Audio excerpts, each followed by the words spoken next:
अस्सलाम वालेकुम बिस्मिल्लाहिर्रहमानिर्रहीम। नाज़रीन, आप देख रहे हैं तारक इस्माइल सागर ऑफिशियल यूट्यूब चैनल। मैं हूं प्रोफेसर हाफिज़ खुर्रम इकबाल, यूनिवर्सिटी ऑफ सियालकोट से और गिफ्ट यूनिवर्सिटी से। सबसे पहले आपका शुक्रिया अदा करते हैं, आपने अपना कीमती वक्त इस चैनल को दिया। नाज़रीन, जो आज अहम तरीन मौज़ूआत हैं उनमें पहले नंबर पर मौजू है ट्रांसजेंडर एक्ट का, और सेकंड जो टॉपिक है वो है ईरान का। मैं अमूमन पाकिस्तान की पॉलिटिक्स को कम ही डिस्कस करता हूँ। उसकी रीज़न है हर बंदे की किसी ना किसी पॉलिटिकल पार्टी से एफिलिएशन होती है, लेकिन यहाँ पर जो अभी ये टॉपिक है, चूंकि ये इस्लामी शायर की धज्जियां बखेरी गई हैं, चूंकि इसके अंदर इस्लामी शायर का मजाक उड़ाया गया है, और ये ट्रांसजेंडर एक्ट है क्या वो मैं आपके सामने रखूंगा, और इसमें किस पॉलिटिकल पार्टी ने कितना रोल प्ले किया है वो भी आपके सामने रखूंगा। सबसे पहले अगर बात की जाए तो ये 2017 के अंदर असम्बली में पेश होता है। उस वक्त प्राइम मिनिस्टर शाहिद खाकान अब्बासी थे, हमारी कौमी असम्बली के स्पीकर अय्याज सादक थे, और कोई भी पॉलिटिकल पार्टी इसके ऊपर इतना रोल प्ले नहीं कर रही थी। पैसा ऊपर से आ गया था, फंडिंग ऊपर से हो गई है। जो हमारे मगरबी हुकूमतों के आलाकार हैं उन्होंने बाकायदा इसके ऊपर काम भी शुरू कर दिया, लेकिन वाज़े तौर पे अगर देखा जाए तो इसके ऊपर प्रॉपर वर्किंग की शीरी मज़ारी ने, जो कि पाकिस्तान तहरीक इंसाफ की है, उसने इसके ऊपर एक प्रोग्राम भी किया, और उसने कहा कि कोई भी गवर्नमेंट इसको ऑन नहीं कर रही थी, लिहाजा जो हमारी हुकूमत है उसमें जो वजारत इंसानी हकूक है उसने इसमें बड़ा किरदार अदा किया है। ये शीरी मजारी का कहना था। अब 80% रोल इसमें पीटीआई का है। बाकी अगर देखा जाए तो ये वाहद एक ऐसा इशू है कि जिसके ऊपर तमाम की तमाम पॉलिटिकल पार्टीज ने अपना अपना हिस्सा डाला है, यानी मगरबी ताकतों ने हमारी पॉलिटिकल पार्टीज के ऊपर इतना इन्फ्लुएंस रखा हुआ है कि इस एक एक्ट के नीचे, इस एक एजेंडे के नीचे हमारी पाकिस्तान तहरीक इंसाफ भी है, पाकिस्तान मुस्लिम लीग नून भी है, काफ भी है, एमक्यूएम भी है, एएनपी और पाकिस्तान पीपल्स पार्टी भी है, और इसके साथ साथ जो हमारे बड़े इस्लाम के चैंपियन बने हुए हैं मौलाना फजल रहमान साहब, वो भी इसके अंदर, उनकी पॉलिटिकल पार्टी भी शामिल है, उनकी जमात भी शामिल है। हालांकि वो कहते हैं हम बड़े मजहब के प्रचार करने वाले हैं, तो ये सारा फेक है। ये तमाम के तमाम लोग इसके अंदर शामिल हैं। वाहद जमात इस्लामी है कि जिसने खुल के इसकी मुखालफत की है। सेनेटर मोहम्मद मुश्ताक साहब ने इसके अंदर बड़ा रोल प्ले किया है इसकी मुखालफत में, और उन्होंने अवेयरनेस दी है बाकायदा। इसके अंदर जो कॉम्प्लिकेशंस थी, जो आर्टिकल्स ऐसे थे जो बड़े बारीक बीन थे, जिनको आम लोगों को समझ नहीं आ रही थी, उन्होंने वो वाले मसाइल जो हैं उनको डायग्नोज किया है, उनको आइडेंटिफाई किया है, और लोगों को बताया है कि देखिए भाई ये हमारे इस्लाम के साथ खेल खेला जा रहा है।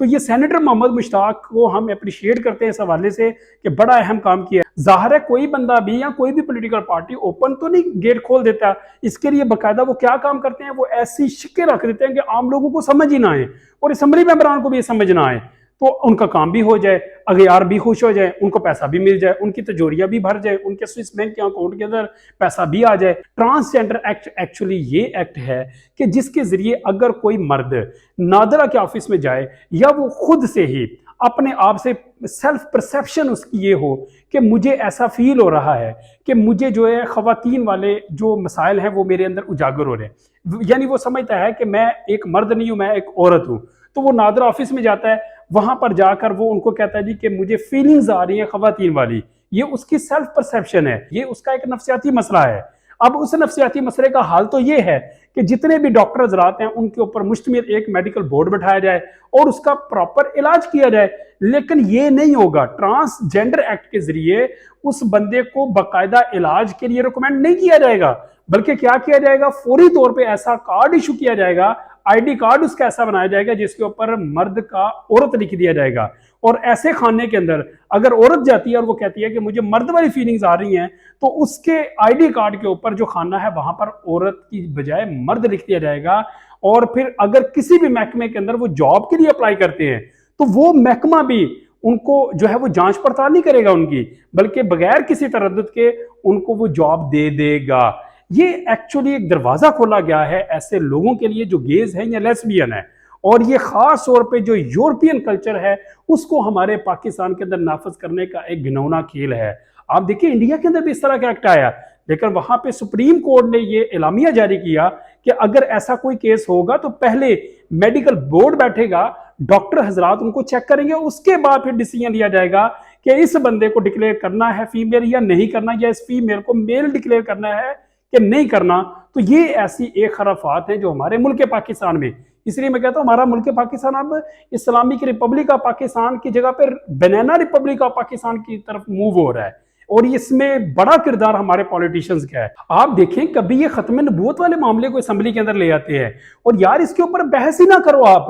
جب ایک مہر ثابت ہو چکی ہے کہ اللہ کے نبی صلی اللہ علیہ وسلم کے بعد کوئی نبی نہیں آئے گا, تو آپ کیوں اسمبلی کے اندر اس طرح کے فارم لے کے آ جاتے ہیں کہ اگر آپ یہاں پر حلف اٹھانا چاہتے ہیں تو آپ کے لیے ضروری نہیں ہے کہ آپ ختم نبوت کو مانتے یا نہیں مانتے. یہ زاہد احمد جب وفاقی وزیر تھا, مسلم لیگ نون کی بات ہے, تو اس وقت کا یہ ایشو تھا. بھائی ایسے لوگوں کو تو تاحیات نااہل کرنا چاہیے, بلکہ ان کو ملک بدر کر دینا چاہیے کہ بھائی جن کے لیے کام کر رہے ہیں ان کے ملک میں چلے جاؤ پھر. اچھا, اگر دوسرے نمبر پہ بات کی جائے تو وہ ایران کی ہے. ایران کے اندر اس وقت بہت بڑے وسیع پیمانے کے اوپر مظاہرے شروع ہیں, احتجاج بھی ہو رہا ہے, پرتشدد مظاہرے بھی ہیں. وہاں ایک صوبے کے پولیس چیف کو بھی مارا جا چکا ہے, 19 افراد پولیس کے ہلاک ہو چکے ہیں. جو مظاہرین ہیں یا عام عوام جو ہے ان میں بھی اگر دیکھا جائے تو 200 سے 250 افراد ہلاک ہو چکے ہیں اور 1000 سے زیادہ زخمی ہو چکے ہیں. اس کے پس پردہ کیا ہے؟ اس کے پس پردہ ایک وہاں پر خاتون ہے مہسا امینی, اور دوسرے نمبر پہ اخلاقی پولیس. میں آپ کو خاتون کا انٹروڈکشن کرا دوں کہ وہ یہ ایک عام خاتون تھی, اس نے اسکارف ٹھیک سے نہیں پہنا تھا اور وہ جا رہی تھی, تو اخلاقی پولیس جو ہے اس نے اس کو روکا. اب اخلاقی پولیس کیا ہے؟ پہلے نمبر پہ تو آپ کو یہ سمجھنا چاہیے اخلاقی پولیس ایکچولی جو وہاں پر پولیس ہے اس کا ہی ایک یونٹ ہے, اور یہ 2007 کو اسٹیبلش ہوتی ہے. 7000 اس کے اہلکار ہیں. اس کو نا فارسی کے اندر گشت ارشاد بھی کہا جاتا ہے, یہ اور موریلٹی پولیس بھی اس کا نام ہے. لہٰذا اخلاقی پولیس وہاں پر اکثر گشت کرتی رہتی ہے اور وہ یہ دیکھتی ہے, اس کا جو کام ہے مین, اس کا جو مقصد ہے وہ یہ ہے کہ لوگوں کے جو میل ہیں یا فیمیل ہیں ان کے ڈریس کے لیے کوڈ آف کنڈکٹ دینا.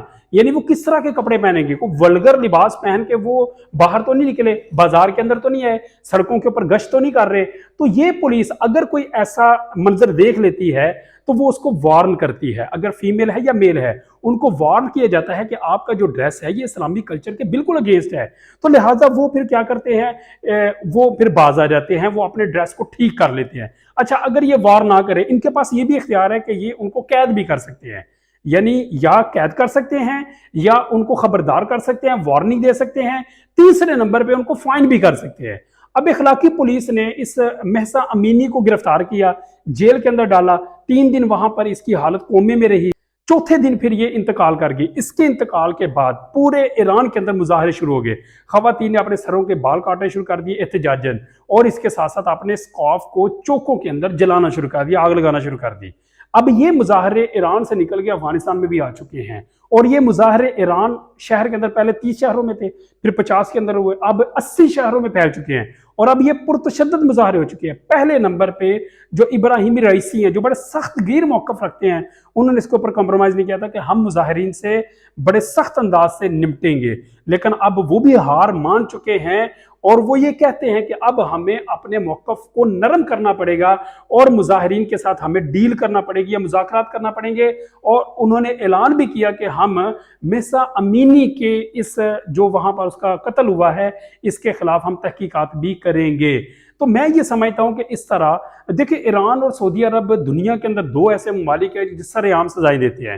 ظاہر ہے اس وجہ سے جرائم کی ریشو بھی کم ہے وہاں پر, لیکن اتنی بھی سختی نہیں ہونی چاہیے. لا اکراہ فی الدین, دین کے اندر اتنی سختی نہیں ہے. اگر کسی عورت نے اسکارف نہیں لیا ٹھیک طرح سے تو آپ اس کو جان سے ہی مار دو. تو یہ تو بالکل, کیونکہ اس سے پھر مغربی جو طاقتیں ہیں وہ فائدہ اٹھاتی ہیں, اور وہ فائدہ اٹھا رہی ہیں. اب دیکھیں کہ اسرائیل اور امریکہ کتنے بڑے دشمن ہیں ایران کے, اور وہ اس ایشو پہ اتنا فائدہ اٹھا رہے ہیں, سب سے زیادہ ان کو فائدہ ہو رہا ہے. یعنی بینیفیشر کون ہے اس وقت؟ امریکہ اور اسرائیل ہے, کیونکہ ان کے تو مقاصد گھر بیٹھے حل ہو رہے ہیں, اور اندر ایسے بندے انہوں نے چھوڑے ہوئے ہیں کہ وہ وہاں پر انارکی مزید کریٹ کر رہے ہیں.